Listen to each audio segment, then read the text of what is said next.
1 Tessalonicenses, capítulo 1, dos versos 2 ao 10, que diz assim: Damos sempre graças a Deus por todos vós, mencionando-vos em nossas orações e sem cessar, recordando-nos diante do nosso Deus e Pai da operosidade da vossa fé, da abnegação do vosso amor e da firmeza da vossa esperança em nosso Senhor Jesus Cristo. Reconhecendo, irmãos amados de Deus, a vossa eleição, porque o nosso Evangelho não chegou até vós tão somente em palavra, mas sobretudo em poder, no Espírito Santo e em plena convicção, assim como sabeis ter sido nosso procedimento entre vós e por amor de vós. Com efeito, vos tornastes imitadores nossos e do Senhor, tendo recebido a palavra, posto que em meio de muita tribulação, com a alegria do Espírito Santo, de sorte que vos tornastes um modelo para todos os crentes na Macedônia e na Acaia. Porque de vós repercutiu a palavra do Senhor não só na Macedônia e Acaia, mas também por toda a parte se divulgou a vossa fé para com Deus, a tal ponto de não termos necessidade de acrescentar coisa alguma. Pois eles mesmos, no tocante a nós, proclamam que repercussão teve o nosso ingresso no vosso meio, e como deixando os ídolos vos convertestes a Deus, para servirdes o Deus vivo e verdadeiro, e para aguardardes dos céus o seu Filho, a quem ele ressuscitou dentre os mortos, Jesus, que nos livra da ira vindoura. Vamos orar. Muito obrigado, Pai. Nós te agradecemos porque o Senhor nos deu a oportunidade de louvar o teu santo nome, e agora é o momento em que nós nos calamos para ouvir a tua voz. Que através do texto que acabamos de ler, o Senhor traga ensinos para a nossa caminhada cristã. Por isso fala conosco. É a oração que eu te faço no nome de Cristo. Amém, Pai. Quando nós lemos o texto de 1 Tessalonicenses, capítulo 1, no versículo 2 ao 10, nós vemos aqui o apóstolo Paulo no versículo 3, reconhecendo também características de uma igreja eleita de Deus. E a primeira característica de uma igreja eleita de Deus que o texto nos mostra é que ela não apenas tem fé, mas a pratica. Por isso o versículo 3 começa dizendo: recordando-nos diante do nosso Deus e Pai da operosidade da vossa fé. Quando nós falamos em fé, nós falamos que a fé ela é indispensável e essencial à vida humana. As grandes contribuições científicas, elas começam a partir de uma fé. Os cientistas eles têm fé que algo pode acontecer através daquilo que eles estão estudando. Mas a fé em si mesmo é de pouco valor prático. Porque a sua relevância não depende simplesmente da sua intensidade, mas sim do seu objeto. Uma fé forte em algo sem valor, de nada adianta. Qual é o valor de uma fé em algo que não pode te fazer absolutamente nada? A fé, ela é nos dada por Deus, através do qual nós somos habilitados a receber a Jesus Cristo como nosso único e suficiente Salvador. E crer em todas as promessas de Deus triuno, conforme estão registradas nas Escrituras. Quando o apóstolo Paulo expôs a sua palavra em Tessalônica, em Atos capítulo 17, os que se converteram, não apenas se converteram, não apenas creram na palavra de Paulo, mas passaram a ter uma fé viva, uma fé que crescia em Jesus. Era uma comunhão real com Cristo, e esta comunhão era tão forte que resistia a tudo. Quando aqueles homens começaram a ter essa fé em Jesus Cristo, houve uma mudança total na vida daquelas pessoas. Uma mudança racional, uma mudança na sua emoção e também no seu intelecto. Tanto é que no versículo de número 9 diz assim: pois eles mesmos, no tocante a nós, proclamam que repercussão teve o nosso ingresso no vosso meio, E como deixando os ídolos vos convertestes a Deus, para servirdes o Deus vivo e verdadeiro. Quando nós falamos a respeito de fé operosa, nós estamos falando que essa fé que é operosa, ela sai do saber para o fazer. Ela sai do sentir para o agir. Ela sai da doutrina para a vida. Ela sai do sentimento para a obediência. Ela sai do sonho para a realidade. Quando eu falo isso, eu posso me basear em Hebreus capítulo 1, quando nós vemos ali a lista de homens que viveram pela fé. E eu fico imaginando esta situação, por exemplo, Noé, Deus chega para Noé e fala: Noé, você vai construir uma arca, num lugar que não chove, e uma arca de um baita, de um tamanho que ele fica 120 anos construindo aquela arca, e todo mundo o chamando de louco, todo mundo escarnecendo da sua fé, mas pela fé ele vai e cumpre aquilo que Deus havia determinado a ele. Quando você olha, por exemplo, para Abraão, o Senhor fala para ele: sai da tua terra e da tua parentela e vai para a terra que eu te mostrarei. Pela fé, Abraão larga tudo e caminha, sem saber para onde estava indo. Quando você olha para a vida de Moisés, por exemplo, acontece a mesma coisa. Ele sai do Egito, o Senhor trabalha poderosamente na vida de Moisés e a sua fé operosa faz com que ele seja o grande líder do povo de Israel. Então, quando nós olhamos para a questão da operosidade da fé, nós começamos a entender que nós, como igreja, precisamos não apenas conhecer o significado de fé e definir a fé como aparece lá em Hebreus capítulo 11, versículo 1, mas nós precisamos entender que essa fé que nós temos em Cristo tem que ser algo que nos impulsione ao trabalho. Algo que nos impulsione, na verdade, a fazermos algo. Eu venho de uma família, religiosamente falando, muito complicada. E eu tenho 2 irmãos. Nós somos em 4, mas é uma mulher. E os outros 2 irmãos, os 2, eles estavam ligados ao espiritismo. O Roberto era pai de santo e o Donizete frequentava a mesa branca.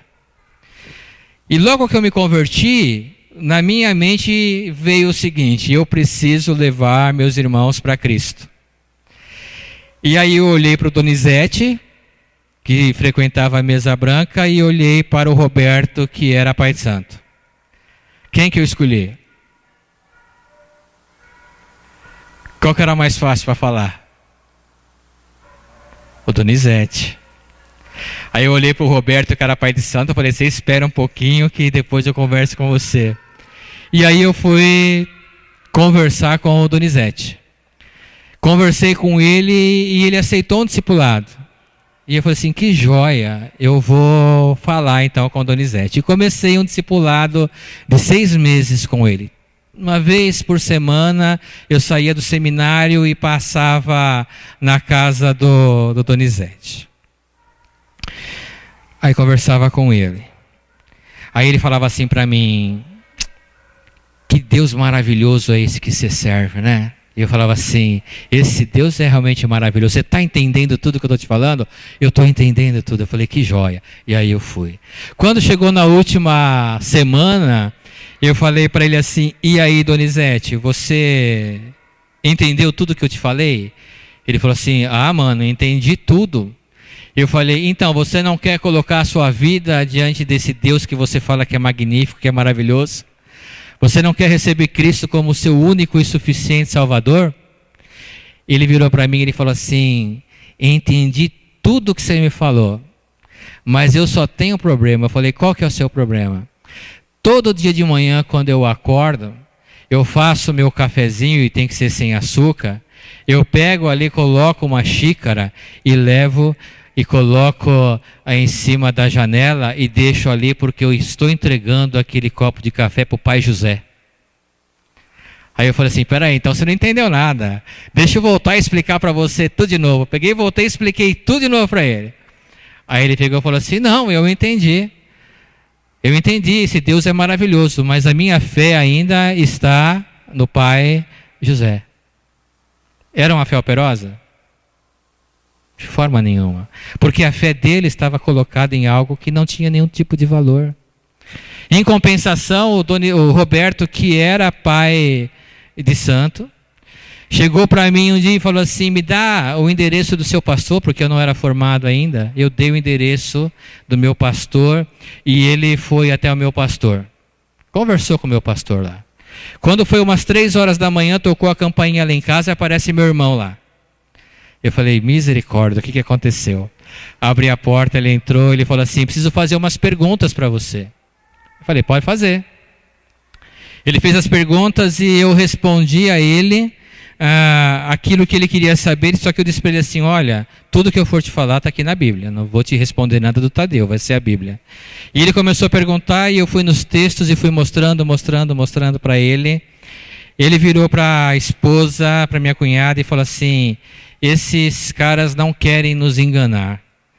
E eu falei assim, mas por que você está falando isso? Ele falou, porque eu fiz essas mesmas perguntas para o seu pastor e as mesmas respostas que ele deu, você me deu através da Bíblia e foi a Bíblia que ele usou.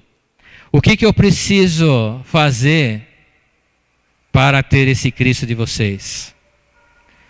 Aí, estava fácil. E aí eu expliquei para ele tudo o que ele precisava fazer. Ele andava curvado de tantos guias que ele tinha. E ele colocou a sua mão naqueles guias e ele arrebentou tudo. Ele falou, a partir de hoje eu sou de Jesus Cristo.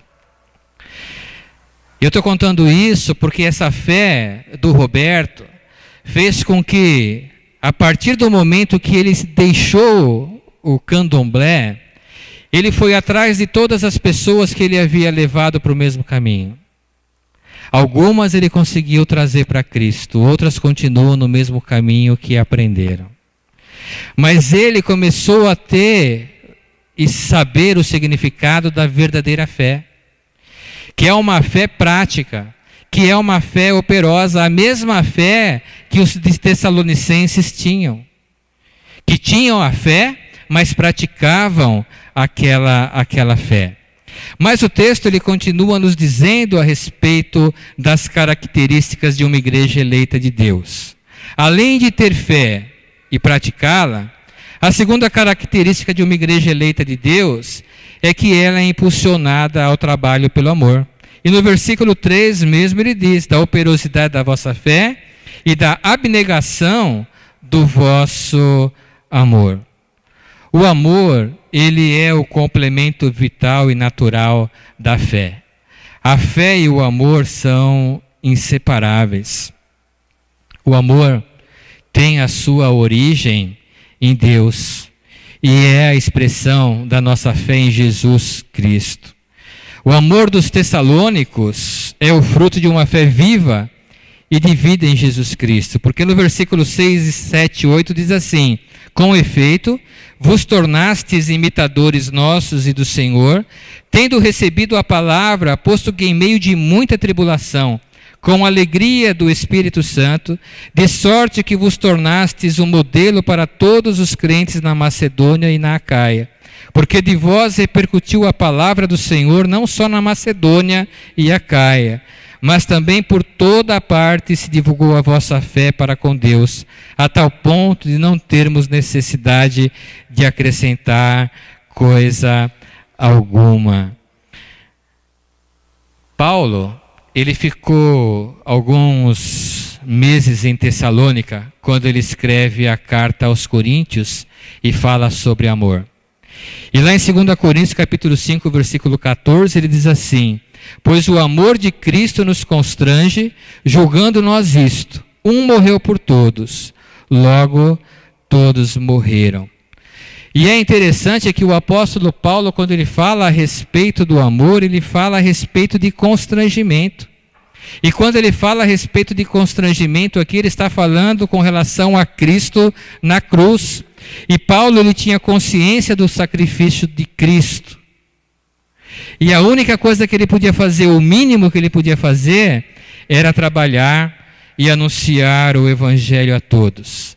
Era o amor sacrificial, o mesmo amor dos tessalônicos, mesmo sendo perseguidos, aquele povo amavam os seus vizinhos, aqueles que estavam próximos a ele.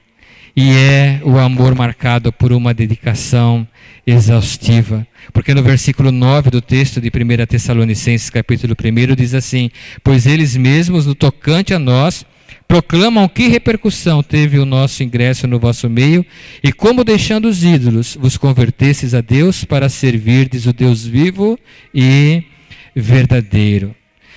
É interessante quando nós olhamos essa visão que o apóstolo Paulo passa de amor e que os tessalonicenses tinham, porque essa abnegação do amor do apóstolo Paulo e essa abnegação dos tessalonicenses marca e marcou uma geração, principalmente na época do apóstolo Paulo, porque eles entendiam o amor de Cristo.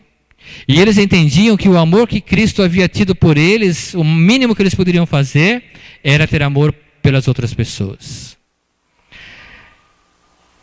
Eu trabalhei numa igreja em que tinha um lugar chamado Buraco do Sapo, lá em Cariacica, no Espírito Santo.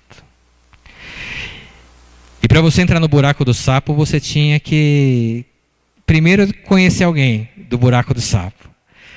Segundo, você tinha que pagar um pedágiozinho para você poder entrar e trabalhar lá dentro. Famílias totalmente quebradas. E eu cheguei para o meu conselho e falei assim: olha, a igreja está num momento de tranquilidade, está num momento de paz, e eu acho que está na hora da gente começar a arrumar uma guerrinha aí. O pessoal se assustou. Guerra, pastor? O negócio está bom? Eu falei assim: é guerra. Eu acho que está na hora de nós entrarmos no buraco do sapo. Quando eu falei já o nome do buraco do saco, eles já balançaram a cabeça: pastor, não mexe com essas coisas. Pastor, esse negócio é difícil. E eu disse a eles assim: olha, vamos tentar. Se a gente conseguir entrar, Deus vai nos abençoar. Vamos tentar. E tinha um presbítero meu lá, que ele tinha uma visão muito boa com relação a missões, mas ele não tinha um despertamento do trabalho missionário. E ele queria fazer missões. Ele falou assim: pastor, se o senhor começar o trabalho no Buraco do Sapo, eu quero ser missionário lá. Eu falei: então tá bom, então você vai comigo para lá. E eu peguei o meu presbítero e nós fomos para o Buraco do Sapo.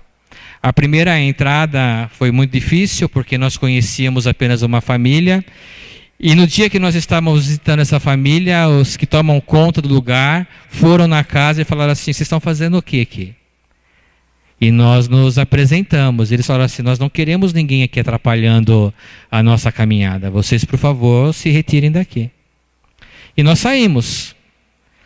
Quando nós saímos, nós encontramos com o Juliano. O Juliano era o chefe do tráfico em Cariacica. E ele já tinha frequentado a igreja. Ele já tinha ido na igreja presbiteriana.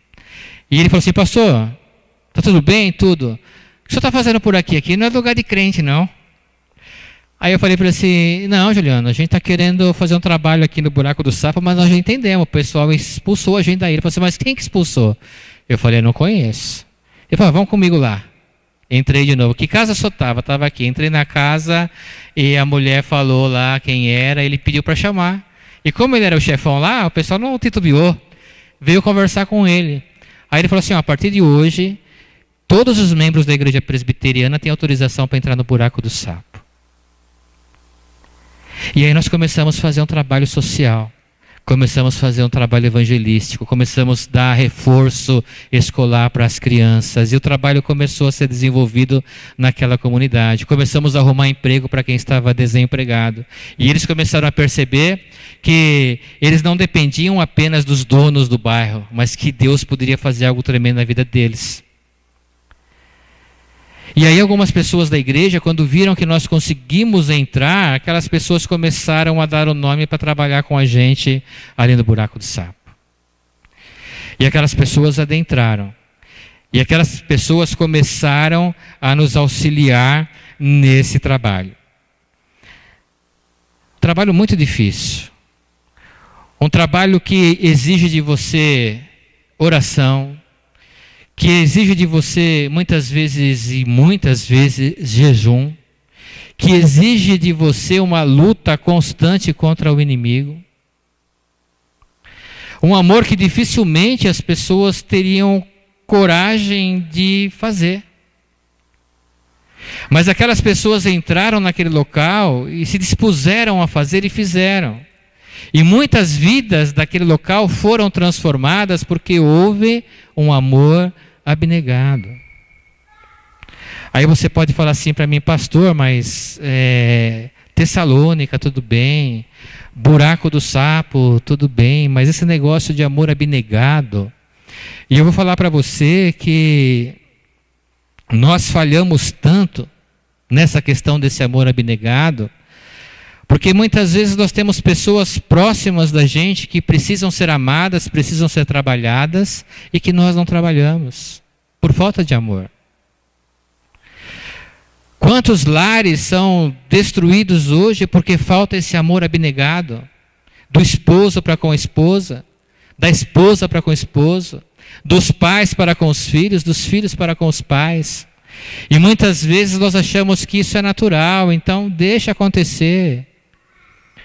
Nós não nos preocupamos em praticar este amor abnegado. Nós desistimos com muita facilidade. O apóstolo Paulo e os irmãos de Tessalônica nos deixam essa lição de que, como igreja, nós precisamos praticar o amor. Nós vivemos um amor teórico. E nós precisamos voltar a vivenciar dentro das nossas igrejas um amor abnegado, que é amar o meu próximo como a mim mesmo. Será que Itapeva não tem problema? Será que Itapeva não tem pessoas que carecem receber esse amor? O amor que nós conhecemos. O amor que Cristo teve para conosco.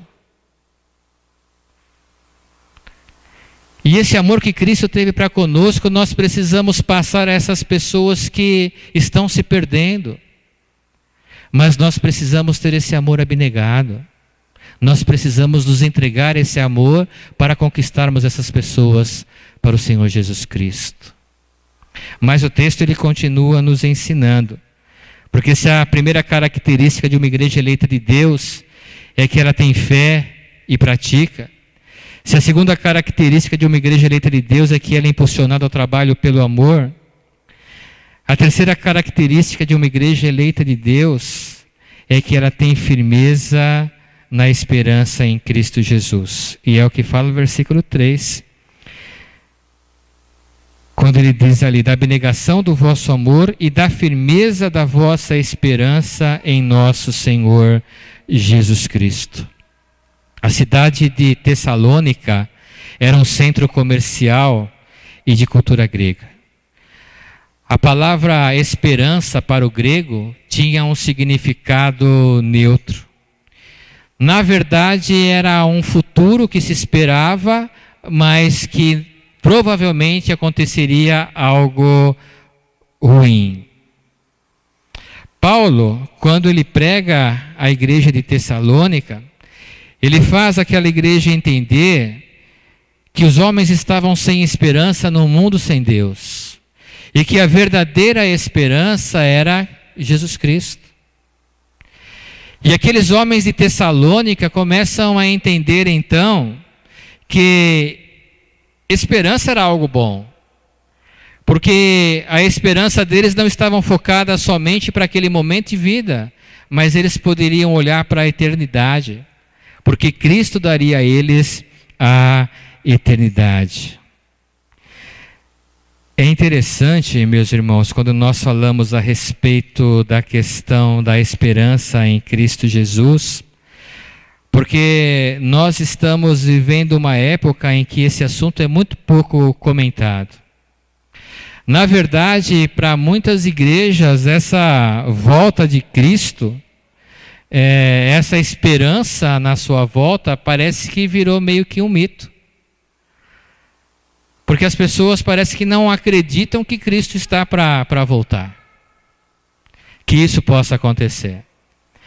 Eu estava dando um estudo numa escola bíblica dominical, em uma igreja, e falando a respeito da volta de Cristo, e uma menina levantou levantou a mão e falou assim: ô pastor, eu posso fazer uma pergunta para o senhor? Eu falei: pode. Quando é que Cristo vai voltar? Eu falei: se eu soubesse, ia ser muito fácil. Aí ela falou assim: é pecado eu orar para Deus demorar? Para Cristo demorar para voltar? Eu falei assim: mas por que você está fazendo essa pergunta? Ela falou assim: porque eu ainda não casei. Eu quero casar primeiro, constituir a minha família e depois Cristo pode voltar. Ela tinha, acho que 48 anos, se eu não me engano, na época, né? E ela queria casar. Eu falei: minha irmã, você pode até orar, mas acho que é melhor você orar para Deus te dar um marido logo, porque aí você não sabe quando é que ele vai voltar. Então a gente, quando olha para essa expectativa da nossa esperança, é que justamente Tessalônica e a igreja de Tessalônica, ela tinha essa convicção da volta de Cristo Jesus. E o que impulsionava aquela igreja, assim como o apóstolo Paulo a trabalhar, era justamente essa certeza: Cristo vai voltar. E você percebe na biografia do apóstolo Paulo no Novo Testamento a pressa que ele tinha de fazer as coisas e trabalhar. Porque na visão de Paulo, na mente de Paulo, Cristo poderia voltar a qualquer instante. E ele queria fazer, porque Cristo estaria voltando. Então nós, como igreja, não podemos esquecer também dessa bem-aventurança, da nossa esperança na volta de Cristo Jesus. Os irmãos estão nesta noite comemorando e nós estamos agradecendo a Deus pelos 29 anos de igreja, de organização da Igreja Presbiteriana no Jardim Maringá.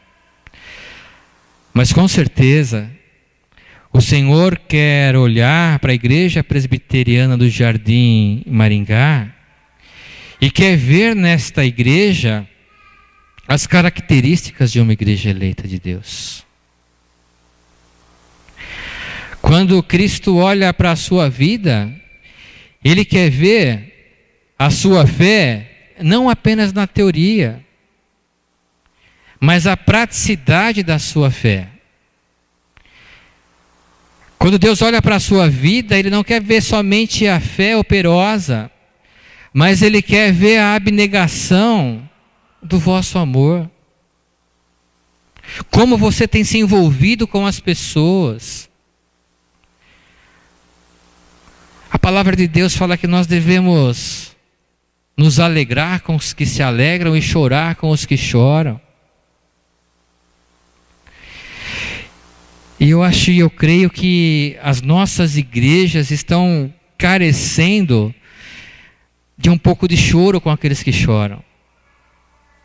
Nós nos acostumamos com o nosso templo, nós nos acostumamos com a mensagem, nós nos acostumamos com o louvor, nós nos acostumamos com a adoração como igreja, e nós estamos esquecendo que fora dessas quatro paredes existem muitas pessoas que estão carecendo de um amor abnegado.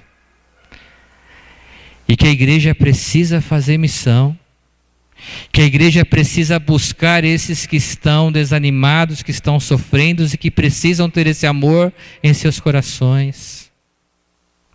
Deus, Ele quer olhar para a igreja presbiteriana do Jardim Maringá e entender que esta igreja espera firmemente a volta de Cristo, mas que não se acomoda com a volta de Cristo. E assim como Paulo e como a igreja de Tessalônica luta para que o reino de Deus seja conhecido em todos os lugares. Que o Senhor nos abençoe. E mais do que isso, que o Senhor abençoe a vida do reverendo Herbert, a vida dos presbíteros dessa igreja, a vida da liderança dessa igreja, a vida dos membros dessa igreja, e que o Senhor, ao olhar para a igreja presbiteriana do Jardim Maringá, possa ver nessa igreja as características de uma igreja eleita do Senhor. Que o Senhor nos abençoe. Amém?